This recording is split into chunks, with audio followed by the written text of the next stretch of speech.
Badan Penanggulangan Bencana Daerah Sumsel menggelar rapat koordinasi dengan semua pihak terkait untuk menanggulangi bencana kebakaran lahan dan hutan memasuki musim kemarau yang selalu menjadi permasalahan serius bagi pemerintah. Berdasarkan surat keputusan Gubernur Sumatera Selatan, BPBD Sumsel melaksanakan rapat koordinasi pembentukan dan penetapan posko pencegahan kebakaran lahan dan hutan di bawah pimpinan Komandan Korem 044 Garuda Dempo. Persiapan apel siaga akan dilaksanakan di Gria Agung Palembang. Acara digelar untuk melakukan persiapan dalam penanggulangan bencana karhutla yang diprediksi akan terjadi saat musim kemarau. Persiapan ini akan menerjunkan 1.200 personil dari berbagai pihak terkait. Dari beberapa kabupaten yang sangat rentan dengan kebakaran termasuk dari perusahaan swasta yang ada di Sumatera Selatan.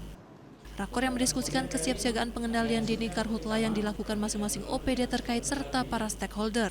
Kepala Pelaksana BPBD Sumsel menyampaikan pembentukan dan penetapan posko upacara apel persiapan yang direncanakan akan dipimpin Menteri Perekonomian Erlangga Hartarto. Hari ini kita melaksanakan rapat persiapan, pemantapan, pelaksanaan apel, kesiapsiagaan personil dan peralatan untuk penanganan bencana karhutla di tahun 2024 yang insya Allah akan dilaksanakan pada tanggal 19 Juli 2024 di Gria Agung. Jumlah personil yang akan dilibatkan lebih kurang 1.200 untuk peserta dan juga untuk yang lainnya. Dari Palembang, Ahmad Syaiful, iNews melaporkan.